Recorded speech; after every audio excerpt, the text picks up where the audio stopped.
सरकार के पास ना कोई पॉलिसी है, ना कोई काउंसिल है, ना कोई योजना है, ना कोई प्लान है, और हम आप घरों में लॉक हैं। हम तो मोमो और पानी के बताशे बना रहे हैं, बच्चे टिकटॉक बना रहे हैं और प्रधान सेवक मूर्ख बना रहे हैं। वुहान से जो कोरोना का सफर शुरू हुआ था, तमाम देशों तक होते होते भारत आया और भारत का बुनियादी स्वास्थ्य ढांचा पूरा हिलाते हुए अर्थव्यवस्था को भी, इकोनॉमी जो लॉकडाउन जिसका हम लोग पालन कर रहे हैं, ये इकोनॉमी का लॉक आउट साबित हुआ। जो इस वक्त हालात हैं, यद्यपि कोरोना वैश्विक महामारी से देश बहुत मजबूती से लड़ रहा है, उसमें आप और हम सब शामिल हैं। पीएम केयर्स फंड में हम सभी लोग डोनेट कर रहे हैं। जो नहीं भी कर रहे हैं तो वो ग्रुप सी हो या ग्रुप डी हो, या वो पेंशनर्स हो, या वो ज्ञात अज्ञात। Even resident doctors association Lady Hardinge Medical College की डॉक्टर का भी कहना है कि हम खुद कोरोना वॉरियर्स हैं, हमारा भी एक दिन का वेतन कट गया। तो पैसा तो ऑब्वियसली सरकार के पास जा रहा है, लेकिन जो सुविधाएं हैं उसका मैं एक जिक्र करना चाहूंगी। 123 जिलों में वेंटिलेटर नाम की कोई चीज नहीं है। 143 जिलों में एक भी सघन चिकित्सा से संबंधित आईसीयू बेड नहीं है। 183 जिलों में 100 से भी कम आइसोलेशन बेड्स हैं। और उत्तर प्रदेश, बिहार और असम की तो बात ही मत करिए, क्योंकि सिर्फ उत्तर प्रदेश के 34 जिलों में एक भी आईसीयू बेड नहीं है। कोई नहीं, 33 करोड़ का हम लोग दिया जलाते हैं, बड़ी बड़ी मूर्तियां बनाते हैं, 2-4 बेड नहीं है तो it's not a very big deal. Madhya Pradesh के 55 में 31 जिलों में एक भी आईसीयू बेड नहीं है। ये पत्रिका की रिपोर्ट है, आई पोस्ट इट। कोई नहीं, मध्य प्रदेश में बेड नहीं है, सरकार तो है। अभी 28 विधायकों का मूल्य क्या निर्धारित हुआ था, मुझे तो नहीं ज्ञात है। तो ये जो है स्वास्थ्य की स्थिति है, लेकिन आप सिर्फ राज्य सरकारों को इसके लिए जिम्मेदार नहीं ठहरा सकते।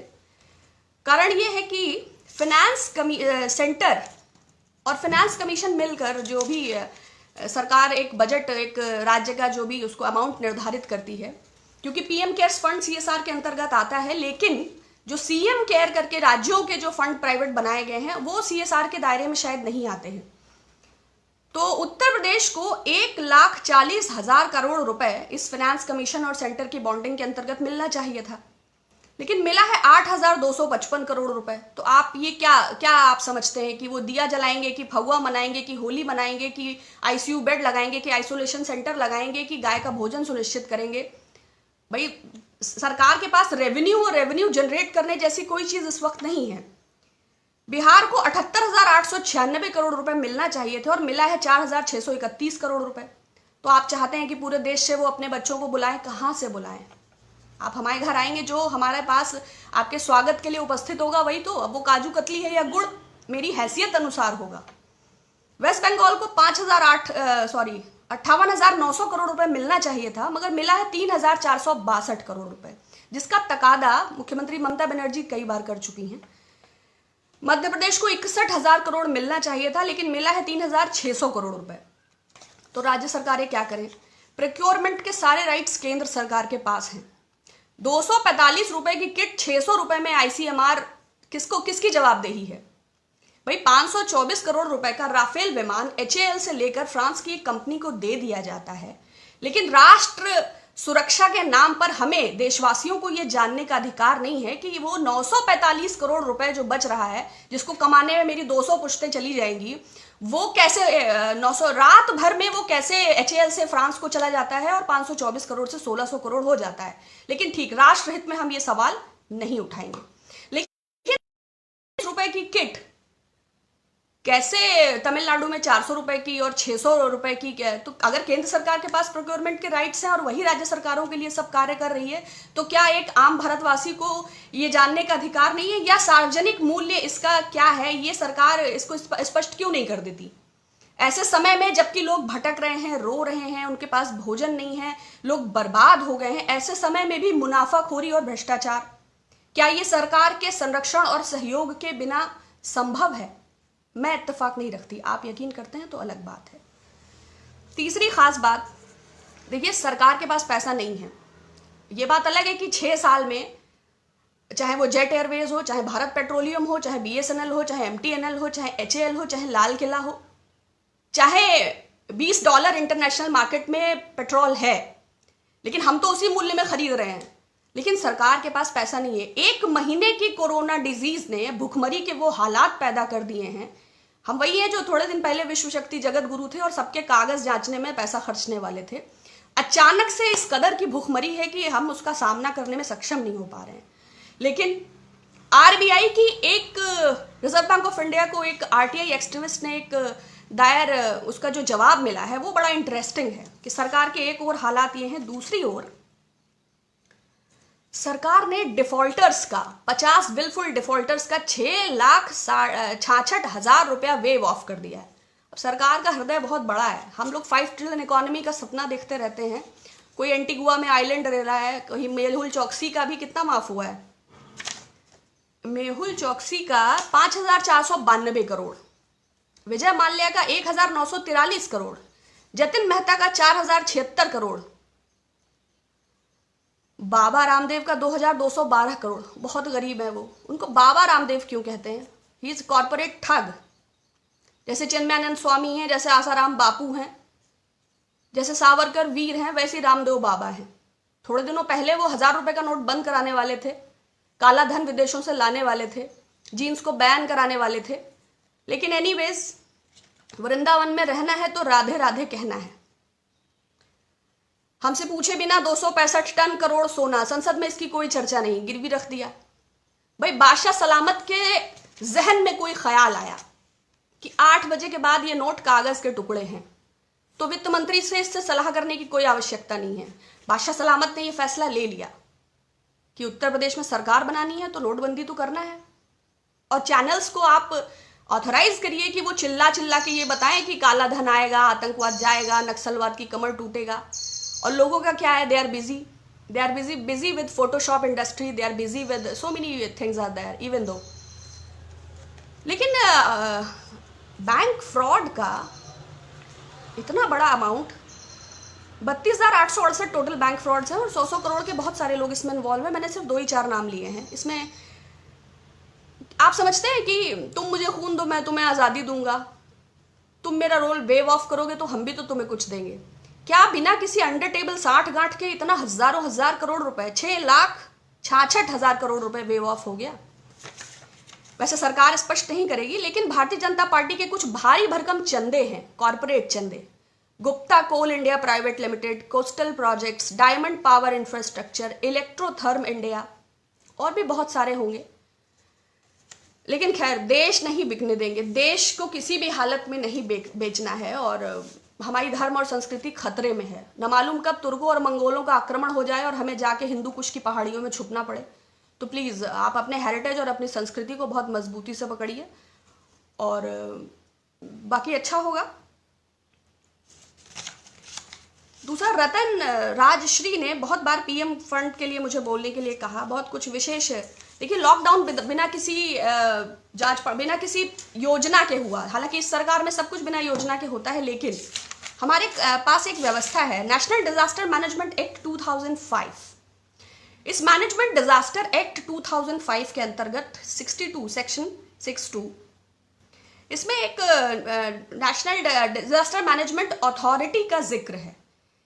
प्राइम मिनिस्टर ऑफ इंडिया के अध्यक्षता में 9 सदस्यीय, एक 9 मेंबर की एक अथॉरिटी, एक कमेटी ऐसी बनेगी, नेशनल अथॉरिटी।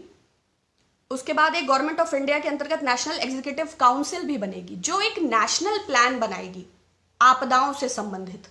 जैसे केरला में फ्लड्स आया, जैसे अर्थक्वेक आया, जैसे केदारनाथ में हुआ, जैसे केरला में बस्तियां, इससे संबंधित कहीं भी देश में कुछ होता है तो राज्य स्तर पर भी और केंद्र स्तर पर भी।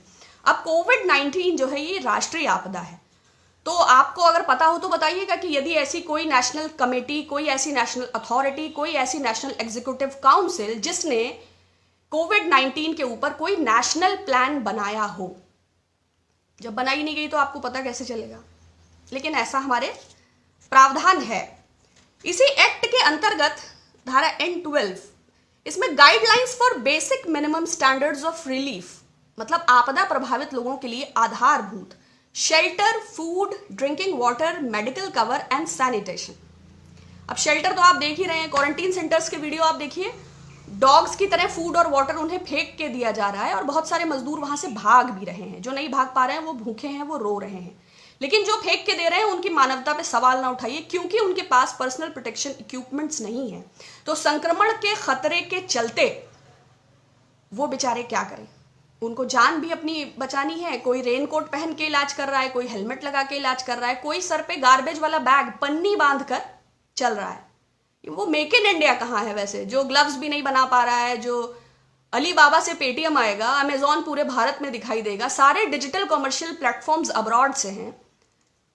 और एनीवेज, तो शेल्टर का हाल ये है। फूड का आपको पता ही है, 6-6 फीट पे लाइनें लगी हैं और तमाम रेड़ी वाले, खोंचे वाले, ठेले वाले, पान वाले जो स्वाभिमान से 200-250 रुपए रोज कमाते थे, आप उनकी तुलना भिखारियों से नहीं कर सकते। वो लाइनों में लगकर 2-2 किलोमीटर जाके खिचड़ी खाने के लिए मजबूर हैं। और राशन का वितरण क्या हो रहा है मुझे बार बार नहीं कहना उस पर। ड्रिंकिंग वाटर का, बाकी मेडिकल कवर एंड सैनिटेशन को लेकर सरकार बहुत गंभीर है। सीधा बरेली के मजदूरों पे कीटनाशक का स्प्रे कर दिया, it's all sanitised. Then special, इस एक्ट में special provisions for widows and orphans एंड इसमें कॉम्पनसेशन का भी। विडोज एंड ऑर्फन मतलब इस आपदा के दौरान जिन लोगों की मृत्यु हुई, जैसे अभी इसमें ऑर्फन्स, आपने देखा होगा थोड़े दिन पहले बिहार के पूर्णिया में एक 150 किलोमीटर मजदूर अपने परिवार के साथ पैदल चला। 145 किलोमीटर वो चल गया था और उसके घर से 12 किलोमीटर दूर उसकी 13 साल की लड़की की मौत हो गई रास्ते में। ऐसे लोगों के लिए ही ये प्रावधान है, लेकिन ये अखबारों में भी जगह नहीं पा रहे हैं, टीवी में भी जगह नहीं पा रहे हैं। तो कॉम्पनसेशन का सवाल इस सरकार से उठाना। मध्यम वर्ग की कमर टूटी हुई है। 12 से 14 करोड़ लोग अपना रोजगार गंवा चुके हैं। करोड़ों आदमी सड़कों पर पलायन का शिकार है।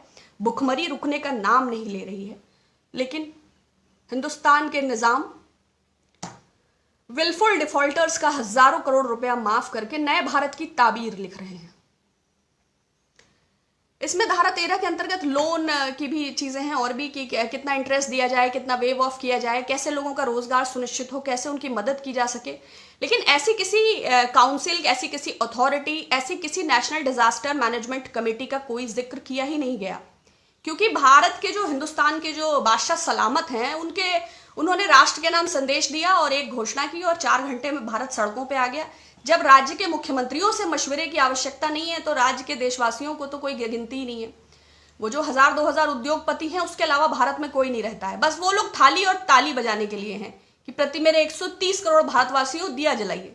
मेक इन इंडिया में दिया ही बनाना शुरू कर दीजिए, बाद में जलाने के काम आएगा। बाकी तो आपकी सारी योजनाएं, get up India, set down India, shut up India, whatever it is.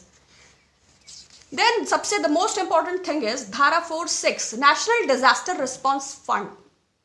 ये इस डिजास्टर मैनेजमेंट एक्ट का सबसे इंपॉर्टेंट और प्राइम पार्ट है। इसके मुताबिक इसके अंतर्गत आपदा से प्रभावित लोगों के लिए धन खर्च की व्यवस्था है। लेकिन हमारे प्रधानमंत्री जी ने इन सबको दरकिनार करते हुए एक पीएम केयर्स नाम का ट्रस्ट बनाया, जो आरटीआई के दायरे में नहीं आता, जो सीएजी के दायरे में नहीं आता, जिसको प्राइवेट ऑडिटर्स ऑडिट करेंगे और जिसमें तमाम लोग धन दे रहे हैं, जिसमें पहले हफ्ते में ही इसके अनाउंसमेंट के बाद 6500 करोड़ रुपए जमा हुआ था। लेकिन उसको लेके कोई पारदर्शिता अभी तक प्रदर्शित नहीं हुई। जब राज्य सरकारों को मिला नहीं, मध्यम वर्ग को राहत नहीं, किसी प्रकार की कोई घोषणा नहीं, तो इसका फंड कहाँ है? जाहिर बात है प्राइवेट ऑडिटर्स ऑडिट करेंगे तो हम इस पर सवाल नहीं उठा सकते।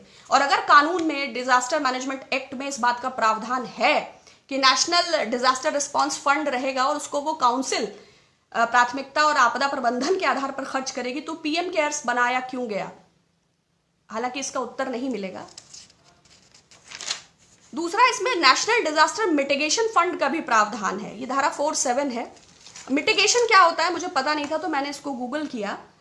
मिटिगेशन का मतलब है effort to reduce loss of life and property by lessening the impact of disaster.